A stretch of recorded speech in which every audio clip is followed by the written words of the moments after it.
The antidote to Formula Radio. Phonic FM on 106.8 FM. Got my next guest in the show, Louise Arnold. Thanks for coming in. Thank you very much. Thanks for inviting me in. Yeah, so it's really nice to have you on the show today. So, Louise, you're the managing director for Peninsula Care Homes. Yeah, so we're a family-owned company. We have we've been operating for about 12 years. Got one nursing home and 4 residential homes here in Devon. So spread from Exeter to Plymouth and in between. Yeah, so in Exeter, what have you got in Exeter? You've got Parkland. So Parkland House is our Exeter home, so that's a 51-bed residential home for the elderly. Yeah. And I've been to Parkland, which is lovely, although I haven't been there recently because you've had an extension, I think, from last time I came. Yeah, we had an extension, so we just decided that the main living room, just really wasn't big enough.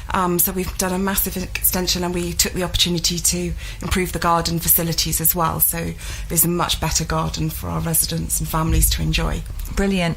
And out of interest, at Parkland House, how many people are living there with dementia? I would say predominantly most are living with a dementia. With a different type, yeah. So nearly all. Yeah, and different stages? Absolutely different stages. Yeah. So there's quite a range, and so we try to group sort of individuals so that there's a shared interest, but also where they are on their journey living with dementia. So that's what we try to do and facilitate, to sort of make their journey as easy as possible. I think that's really important because I know when I go into some care homes around the city, there are people with different stages together, and I can see that causes some anxiety for some of the residents, and that must be quite tough. So it can cause a friction. You know, somebody may be sort of repetitive, somebody may have forgotten that they've just had something, and then that's annoying somebody else. You know, we are asking people to live in a fairly small environment, so it's important that we help people to get on as much as possible. Absolutely, yeah. And so your role as managing director, tell me a bit about what you're doing. So I do anything and everything, I think, is a good description of a managing director's role. Dynamic lady. So one minute I may be setting budgets, the next I may be visiting the residents, and we may be trialling some new piece of equipment or some new technology we've heard of. So, you know, I might be sharing a cup of tea, but then I'm back into our office to look at policies and procedures. And so there's a mixture of sort of the office versus the actually living and sharing lives with the residents. Yeah, but that's nice that you get both sides. That's really, really good. So when it comes to dementia care for people in say, for example, Parkland or in any of the care homes, what does that look like? I know that's probably a difficult question, but kind of you get my drift, as in how are do you have sort of allocated staff that are key workers? How does that work? It all depends on who we have living in the home at any given time. So obviously we're there to physically look after somebody as well, but it's so important that we emotionally look after them. So in order to do that, we will work closely with the resident and their family, friends, to try and understand the resident as much as possible. They may be able to tell us, but we may need that from their family, because the more we understand somebody, the more we can then help them. Yeah. Because, you know, prior to moving into our home, they've had this whole diverse, rich tapestry of a life, and that shapes who they are now. Of course. So we need to know that. The more we know, the better we can provide our care. So staff, you know, have a lot of training, so they will have those skills to maybe help group people, as we were saying about, in the same stage. But also it may be that we know that these 3 people love gardening, so they'll come out in the garden and help the gardener. So it's knowing our residents then helps us provide good dementia care. Yeah, and I think that, you know, and that's person-centred care, isn't it? It's really thinking about the individual and what sort of life they've had, what their interests have been and hobbies have been, and how can that be retained and for them to be able to do as much as they can. Absolutely. And also people come and families will say, well, they don't do this and they don't like this, and actually they join and they realise that actually they find a new hobby, because they may never have done knitting before, but the lady next to them is knitting and they learn how to knit. So it doesn't mean that moving into a home means that you stop learning. We learn all the time. There was a resident recently, not in one of our homes, who has just got a degree. Wow. She was definitely 90 plus, I don't remember exactly, but I mean, that's amazing. That's incredible, isn't it? So I think, you know, it's about being a facilitator, really. Yeah, and as you said, recognising that, somebody's maybe interested in something else that you may not have been told about, but you're picking up on. And I think that's really important. I've seen that recently a lot with art and people finding their inner artists that they never had, and then doing some amazing stuff with they've expressed themselves through art and painting or drawing, and yet their family would say, well, they've never done that ever. Yeah, they may never have had the opportunity. No, absolutely. We've got some keen gardeners. We've got a lady that always used to arrange sort of social activities when she was at home, and she has taken that role within Parklands. So when you go in, she'll be kind of almost heading up an exercise class, and then she's decided, for those that want to, she's going in the garden and who's coming for a cup of tea, and she has literally almost become another activity coordinator, joining in with the staff to facilitate things. So it's really good. That is really, really good. And what I was thinking about the David Shear work, because tell us a little bit about that. I know about that, but for anyone that doesn't know, that's Dementia Care Matters, isn't it? Yeah, so David Shear is a founder of Dementia Care Matters. He first really came to the public's eye in a documentary that he did on a TV show, sort of about care homes. And he believes that feelings matter the most, that as you go through your journey with a dementia, that you may lose some of your memory. So really your emotions are what form you and what help you. So everything that he talks about is about feelings, and the more you can understand somebody and watch their body language and pick up cues, the more you can help them. And that's what we believe in. Yeah, and I really believe in that. That's sort of an area that I'm really passionate about, linking in with people where they are in my reflexology work and the work I do around people with dementia, because I can just see when I'm calm and with the person in that moment that they are, and we mirror each other, and I think that's really important. Yeah. And that really kind of backs up David Shear's work, doesn't it? It is a skill. It is a skill to build rapport with somebody, to be able to have sort of that chit-chat. Some people can do it naturally, others have to work a little bit harder. So that's where our staff, knowing about a resident, can give them those prompts to start a conversation. Or I've heard you have a granddaughter, or I've heard you love flowers, my favourite flowers. So that sort of is what we're trying to achieve. Yeah, and I've had that experience recently in another care home where I've been with someone, and the person, he was ready to take his business meeting for the day, and I arrived and it was inconvenient. Well, of course it was inconvenient, so I helped him sort of plan his business meeting. I didn't do what I was supposed to be doing with him, but that didn't matter. Doesn't matter. And it was quite incredible. Yeah, we used to have a gentleman, that used to get quite sort of slightly agitated, and we couldn't work out why, just before lunch. And then again we went back on history, and he had a very sort of high position in catering in a sort of exclusive hotel in London. So before lunch he was worried about service. Of course he would have been. So we would go to the kitchen and he would talk to the chef, and the chef would tell him, where we were up to on service, how many guests were expected, and then he would be fine because he was told, the kitchen reassured him everything was in order.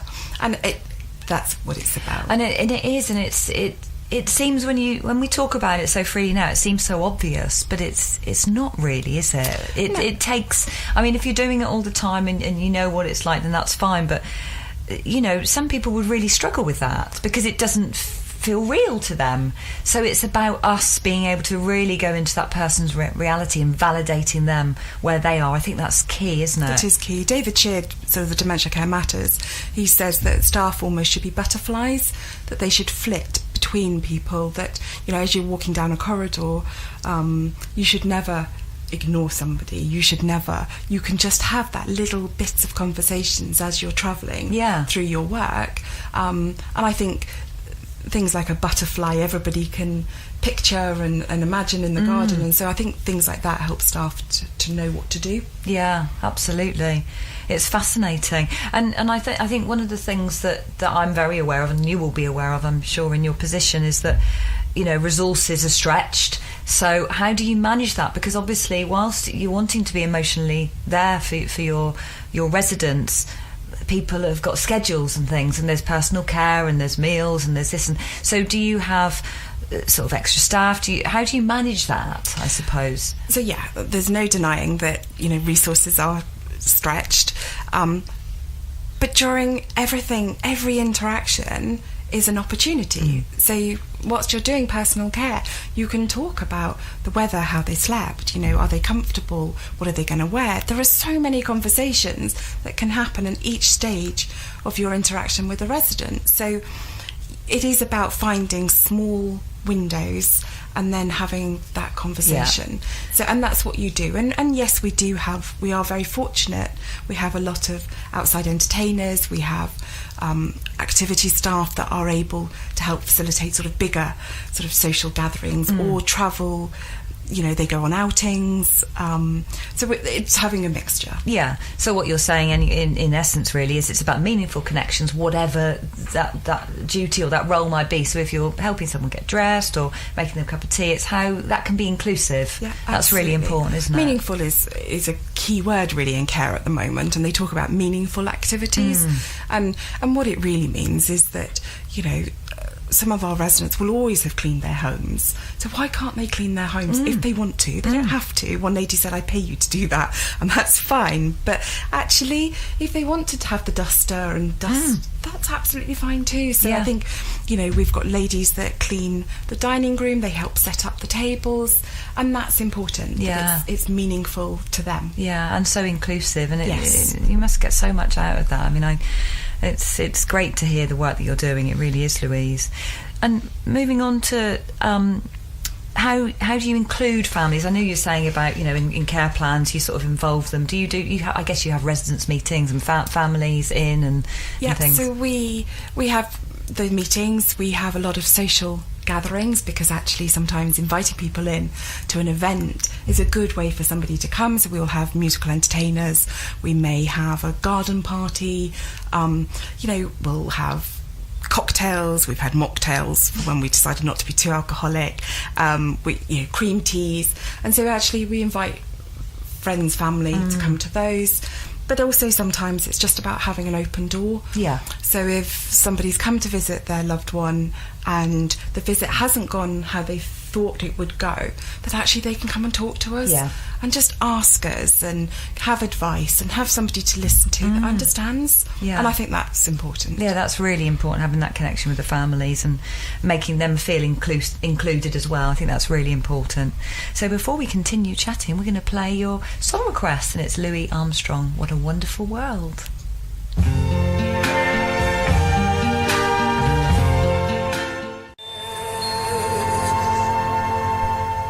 That was Louis Armstrong, What a Wonderful World. And welcome back, Louise, here in the studio. So just thinking about how you and I connected, which is probably a couple of years ago now, through, George and Jeffrey and the Devon Care Kite Mark. Tell us a bit about that, because there's some great work going on across the county around care, that you're collaborating with different care homes. Yeah, so it started sort of a number of years ago, and it is led by care home owners that wanted to work within Devon to improve the service that we offer. And it's really difficult because there is so much new things going on, that when your time is always, you're juggling time, how do you find out what's best? And so the Devon Care Kite Mark is a group. We meet monthly as sort of the providers, and we discuss where are we, what are we doing, what's new, what's best practice. And then we put together skills academies, and we will get some speakers for a key area that we've decided to look at. Mental health was recently one of them. We've got sort of activities and families as a discussion coming up in June, I think it is. And it's just a way of staff coming to listen to different speakers and just broaden their knowledge. Yeah. So it's all about knowledge. And I mean, I've been to probably 2 or 3 now, and I find them so interesting and informative. And to get people from across Devon, I mean, there's often sort of about 30 odd people at least, sometimes different care home managers, senior care home managers or whatever, like you say, and it's good that you sort of come up and you think, right, what's current, what should we look at? And So you've done mental health, that's been a big one. That was I unfortunately wasn't able to go to the Skills Academy, but 2 of my managers went, and so they're feeding back this week to us, and that will continue. And from those Skills Academy, what usually happens is that we do peer reviews.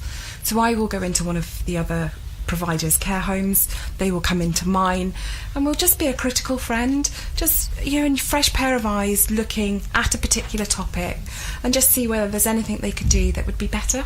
So that's quite interesting. Have you done one recently? I mean, what was that like? One of the other providers has been into my care home in Paynton literally on Friday, so again I haven't yet had that feedback apart from that it was really good, and that was looking at medication. Right. And it was just to have a discussion about practice, sort of knowing who's around, who you can get resources from, and questions, and they just went through how we do things, just to check that we're all in agreement that we were sort of following the latest guidelines. Yeah. But they are really time consuming but very positive. Yeah, and I think, you know, critical friends is really important for us all, really, in our work, because we can become complacent, not because we mean to be, but just because life takes over and you get into your routines and things like that. But we also all have a different perception. Definitely. So there's no right or wrong, and so, you know, 10 of us could go and look at something, and each of us would come out with a different view. And so actually the more views we can look at,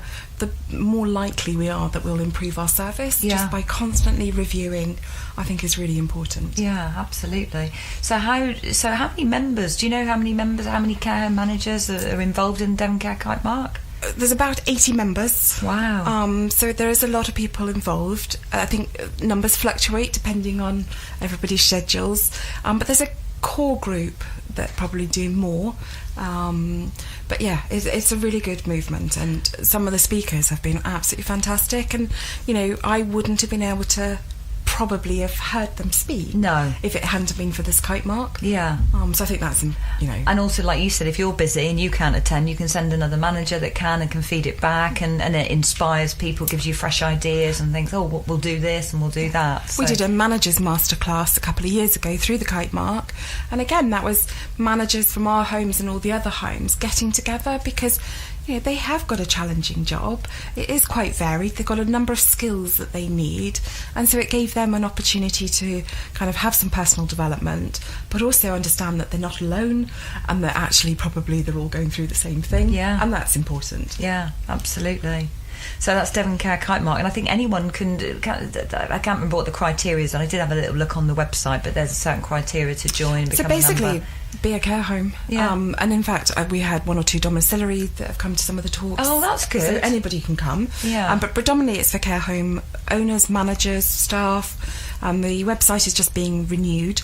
But yeah, you know, by all means contact me, and I can give people information. And is it is there an annual fee involved? Or So there's a fee. It's just over £100 for the year. That pretty much gets you into most of the talks during the really year. Good, isn't it? There's one I think that we made a small charge for, but that was a big conference. Yeah, so I think that was fair. That's great. Yeah, absolutely. So that's Devon Care Kite Mark, and as you said, the website's being updated, isn't it, and refreshed. So look out for that one soon. Yes, we'll let you know. And on my travels, I will certainly share around, because I go to lots of different care homes, and I know that there's some that don't know about it. So it's good to share, isn't it? Absolutely. And I don't know if I've mentioned it today actually, but we talked about Dying Matters Awareness Week coming up, which starts next Sunday, the 7th of May. But following straight on from that is Dementia Awareness Week. Yes. Have you got any plans? What's happening? Are you doing anything? So we use it as an opportunity to really share our knowledge, because, you know, the more people that know and understand, the better. So we will try and encourage more people to become dementia friends, possibly even a dementia champion. We've actually arranged for the virtual dementia tour to come back to Exeter. Brilliant. Which you and I were lucky enough to experience last year. For those that don't know, it's a virtual world that is as close as we can get to understanding what it might be like to live with dementia. So we can't really give much away as to what you wear. No. But it was, for me, I've done a lot of training in dementia, but it was really hard-hitting. It was, and we both attended that together, and it, without going into details, as Louise said, it is one of the things, it's an 8-minute sort of experience, isn't it? And, whilst I experienced it myself, I also was an observer in the room, in the corner, watching other people experience it, and that was really powerful to watch other people experience that, and then talk about it afterwards, have that debrief. That was really important as well. So we've got sort of just over 100 people booked through our group to attend that. Wow, when's that? Is that during Dementia? I think we couldn't get Dementia Awareness Week because it's such a popular week for it, but very close in May for Exeter, and then we've got it going to Plymouth, to our home there, and also to our home in Denbury and our Paynton home. That's brilliant. Share that. So really, that's, you could say that's part of us. Sort of, we connected. You did that, and then that's spread right around the county from that. Yeah, and it's really important. You see one thing and you think, actually, this worked. This for me, and my staff that came with us when you attended, they all found it quite emotional, and they found it something that made them kind of question how they worked and sort of think about one or two of their residents, and actually maybe they should change their approach. Yeah, and that is just fantastic. Absolutely, and I think that, I just feel everyone should experience it. I know that might be a bit extreme, but it really is an extremely powerful thing, and it's not overly expensive. It's well worth doing. So, and I know that it's sort of a lot of people are doing it across the country, in hospitals, care homes, in communities as well. And I just think, when I say everyone, I'm not just talking about care. I'm literally meaning everyone. Public services. It's just so.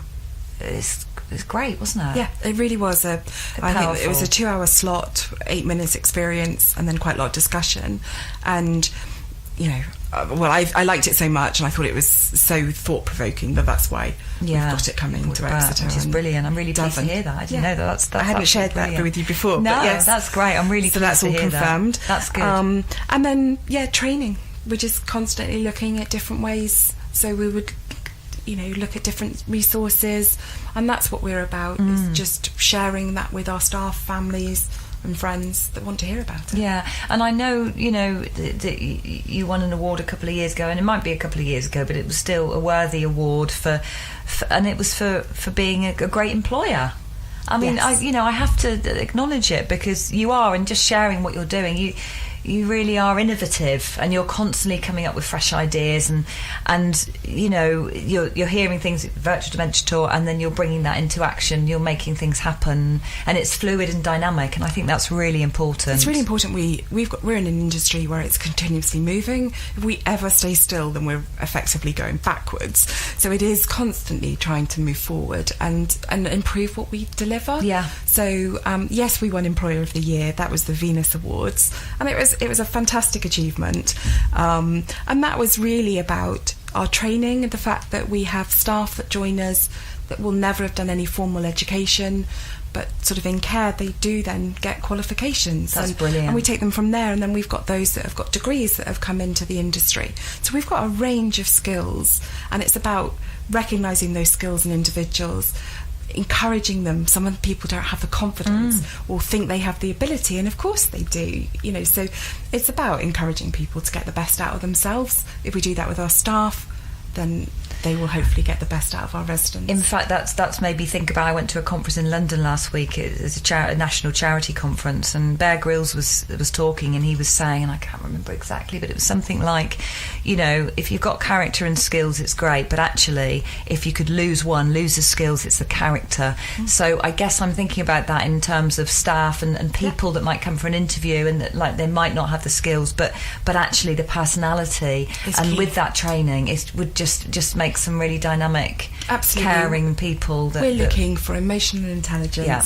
We're looking for values. We're looking for patience, care, and you can tell that from a person. You can tell that when you interview them, how they interact with people when they walk in the door, and that is what we're looking to recruit. And we can teach everything else. Absolutely, and I think that's just really key and so important.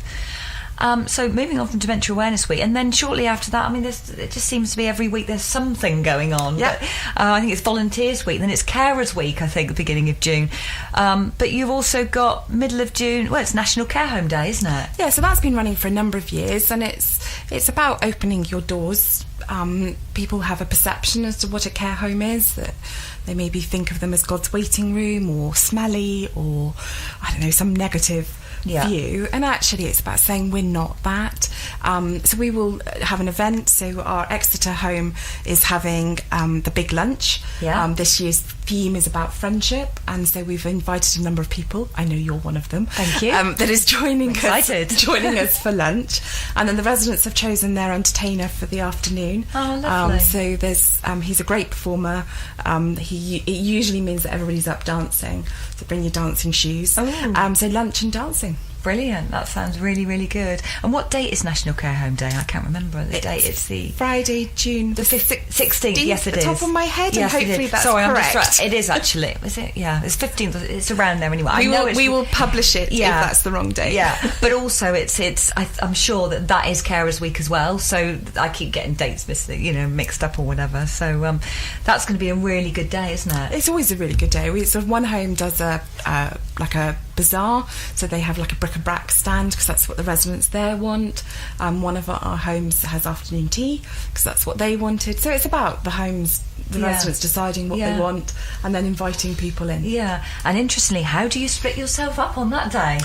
Yes, that's a difficult one. Difficult. Isn't it? I almost have a rota. If I can do morning and afternoon somewhere, then I will. And luckily, some homes actually choose to celebrate on a different day because it's better for more of their families to join. So, so yes, it is political. Oh, I bet. Oh, well, it'll be lovely anyway. Whatever goes on, it's going to be really good. I'm looking forward to that. Louise, thank you so much for coming in and chatting to me and sharing the work that you do in the community. And thank you very much for having me. It's really great. So, and you've got a website, haven't you? Peninsula Care. Yes, it's Peninsula Care Homes, and we do a lot on social media. And so we are on Facebook and Twitter, and we're sort of follow you and you follow us. And we just share stories. We just share what we've been up to.